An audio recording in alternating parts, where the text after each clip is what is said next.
just over a minute. See you soon. What I want you to want, what I want you to feel. But it's like no matter what I do, I can't convince you to just believe this is real. So let go, I'm watching you, turn your back like you always do. Face away and pretend that I'm not, but I'll be here cause you're all that I got. I can't feel the way I did before. Don't turn your back on me, I won't be ignored. Time won't change this damage anymore. Don't turn your back on me, I won't be ignored.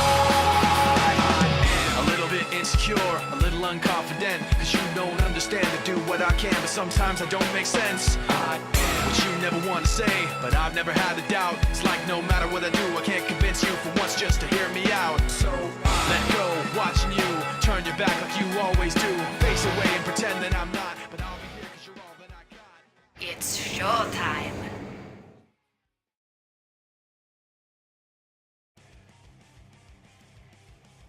Okay guys, welcome back. You are watching the STPL. Thank you for the host on Raid, Faust. Welcome to his viewers. You're watching SouL versus iRk.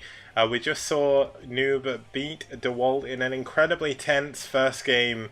And we're going to move on to our second game here of this series. Now, you did miss Media vs. Bull, but the VODs will go up on my YouTube channel over the weekend, possibly tomorrow, possibly tonight, depending on when this finishes. But it is very hot in the UK, so do give me a little bit of trying to think of the non-Japanese term for it, even though I was saying that in English. But I was like literally translating it into English, and it doesn't work. So I do give you the benefit of the doubt. I guess is a good way of saying it in English. As we do move on to our second game here, let's introduce the players and let's get started with our second game between SouL and iRk.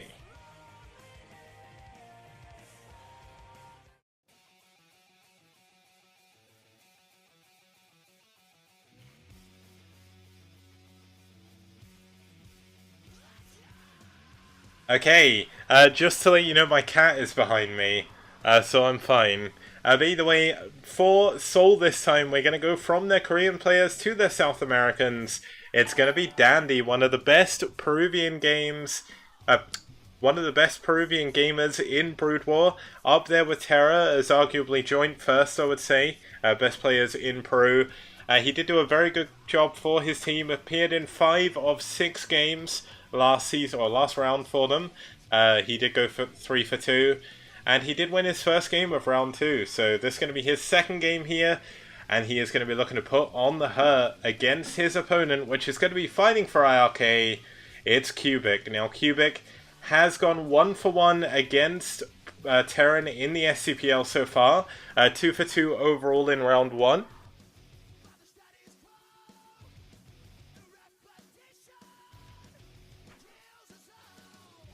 And, sorry, I was just taking a swig of water. He is a really good player. He did a really good job in round 1. And he's going to look to replicate that here in round 2. This is his first game. Now, there is a little bit of an announcement I want to make. Last week, I did Caso Yaji's games, and I got him mixed up because he has got previous stats. He actually played as Imba. Now, obviously, that doesn't matter now. I'll say that the next time he turns up. But I fixed all that now in the overlay, so that's ready for next time. But it's going to be a TVP here, and it's going to be on Neo Aztec. Now, historically, Neo Aztec has been a Protoss favored map. Back in the... Well, I say back in the day, it was only 8 years ago. Wow, 8 years ago, that's actually a lot. In 2010, maps with a high ground over the natural really did favour Protoss. It kind of forced Terran into going for 1 Rex fast expand, which meant really aggressive builds worked really well. And we saw that on Gladiator as well. That was another 2010 map. Neo Aztec, one of those, along with Byzantium and other such maps. But welcome to the 100 viewers that are watching. Hopefully you enjoy the STPL, as we are going to move on to our second game of our second series today. It's round 2, week 3, day 2. It's SouL versus iRk, and it's going to be Dandy versus Cubic. Let's not waste any more time. Let's get into the game, and let's get started.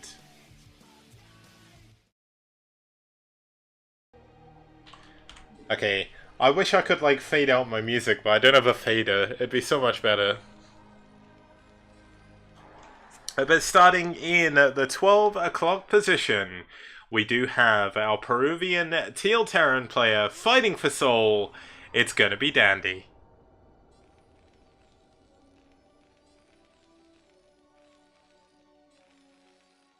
And his opponent down here in the bottom right-hand position, in the 4 o'clock position on the map, on the clock face as well, it's going to be the blue Protoss from Korea, I believe, but lives in Europe. From what I understand, I may be wrong, it's going to be Cubic.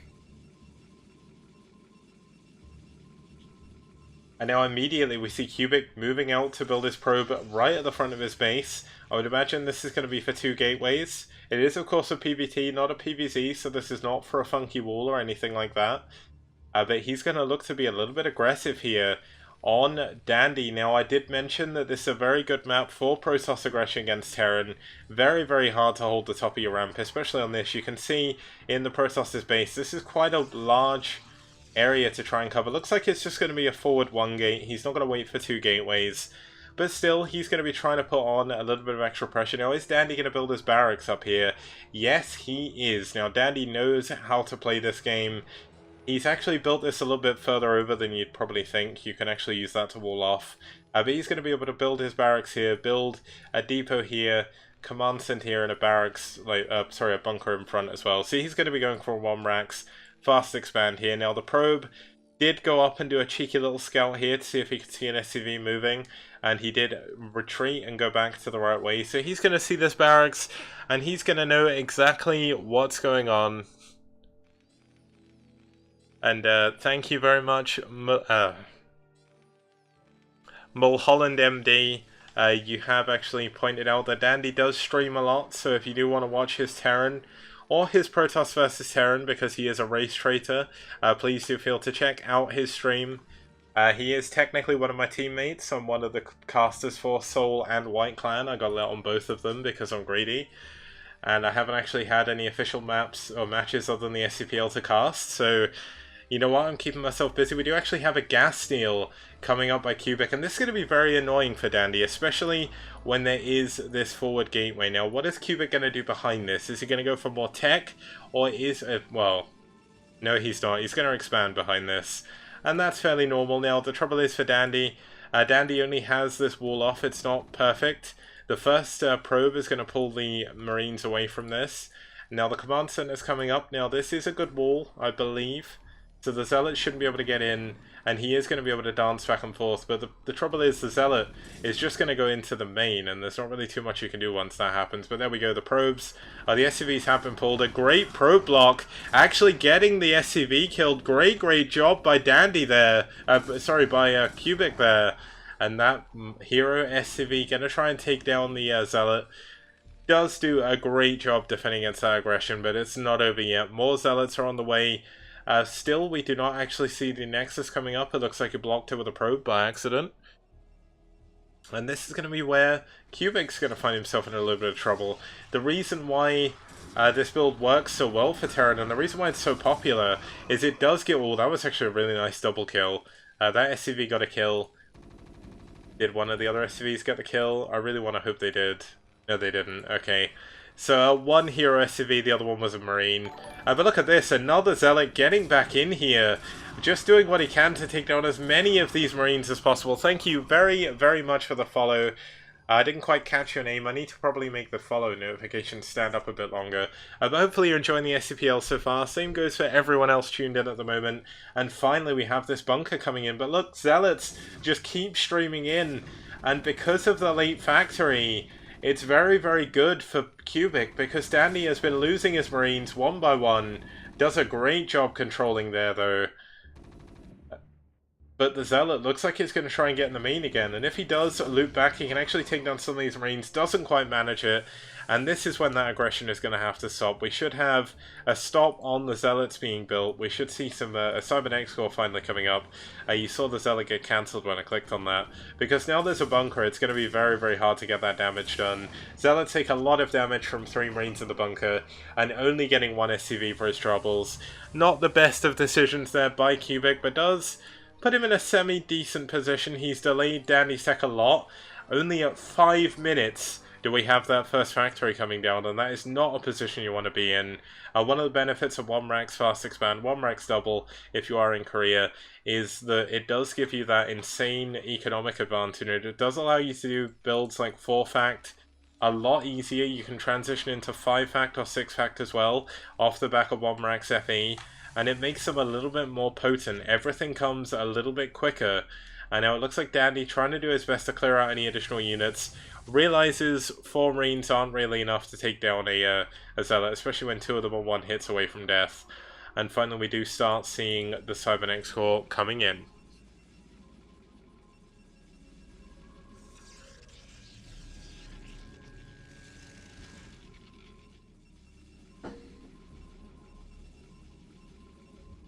Okay, so the choice here is going to be a robo facility for Cubic. That could be for observers, but it's more than likely going to be for Reavers off the back of what he's doing. He's also gone for a very early second gas. Now, interestingly, there's still an idle probe up here. I think that's been there since the Nexus went down, so... Thank you, Irob. Hopefully you enjoyed it. Hopefully you enjoy your time on the ladder as well. Of course, anyone sticking around, we do have another at least 2 games coming up after this one, so it should be fairly exciting. We do have 2 gateways out the front of the base, and now this of course does allow Cubic to be a little bit more aggressive. It does get his units to the front a bit quicker, but when the Terran pushes, it can actually be a little bit of a handicap, as losing that production is a lot easier. But there we go, it's going to be an observatory, it's not Reavers as I suspected. But still, he is going to put on some pressure here, going to force the Terran to use some minerals to really try to actually repair this until the siege tanks come out.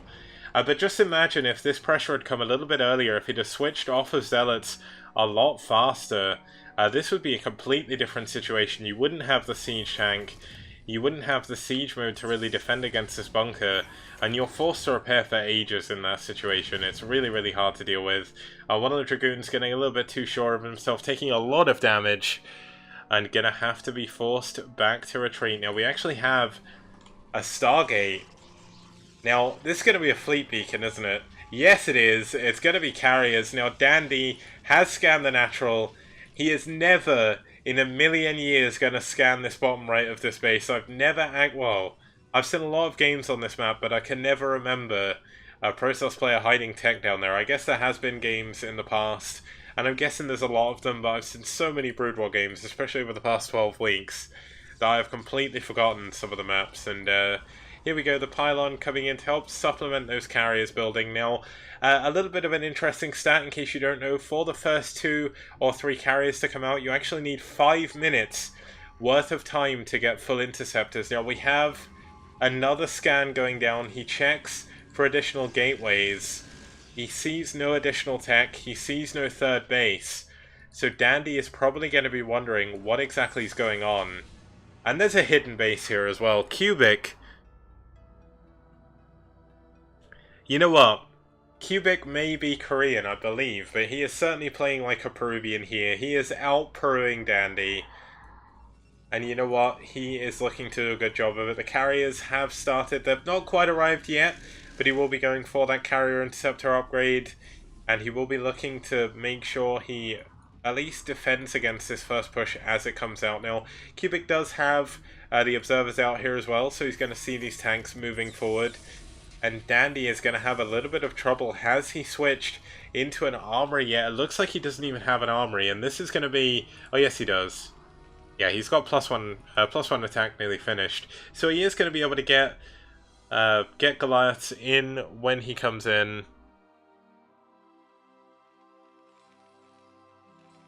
Now, he's adding on a lot of supply depots. He doesn't want to get scouted. Now, here we go. We have another scan going down. He scans the front. Doesn't see any army. Still hasn't seen the bottom right of this base. He saw that earlier when he scouted, but he's not scanned there. Interceptor upgrade almost finished. By the time the interceptors finish, it should be about 12 minutes on the clock. As I said, it does take 5 minutes for the carriers to be fully ready to start doing damage.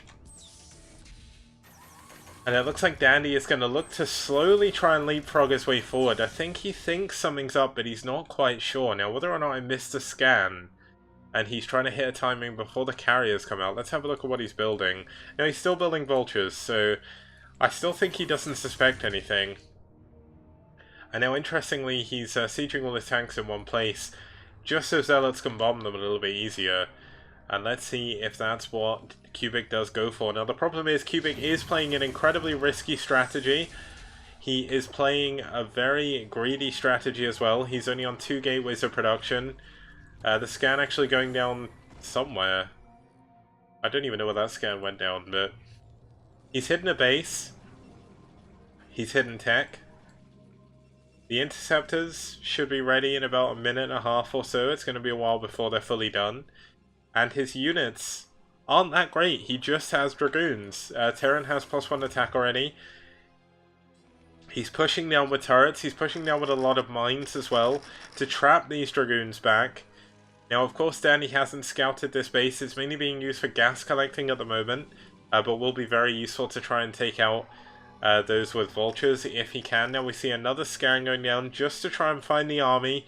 Doesn't find it again. Dandy is probably incredibly confused at the moment, and he's looking to put up a heavy contain. Now, the trouble is with hard contains, is these units right here, these bad boys.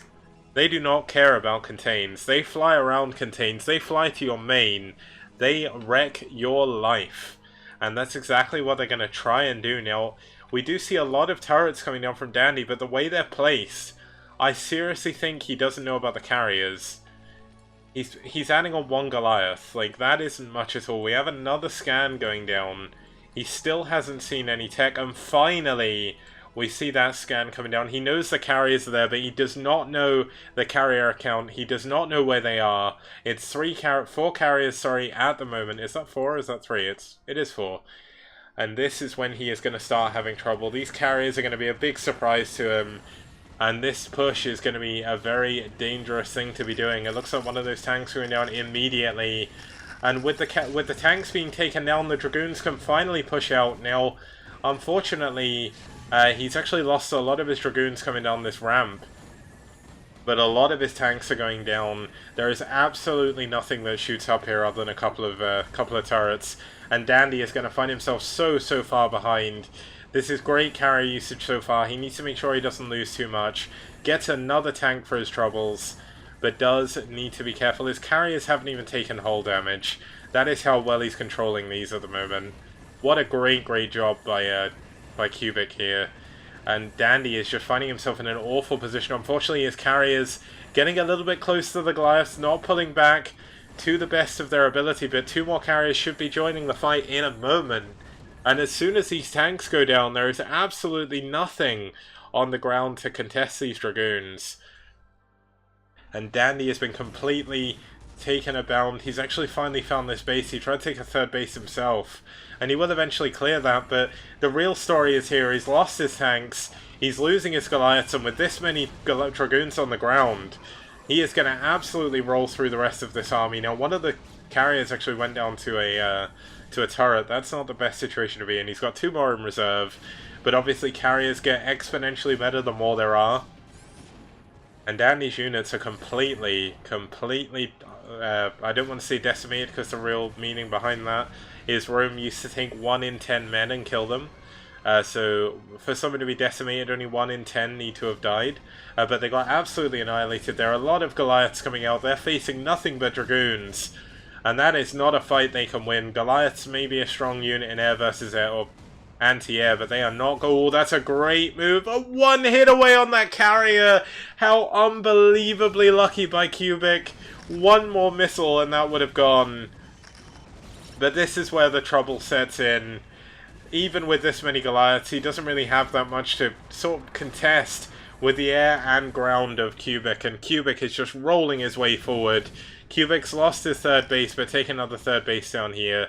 He doesn't even realistically need to mine this now. Another mine does go down. That could be a big mine, but it's not going to be enough. GG! Cubic takes out Dandy and evens up the series 1-1. Oh.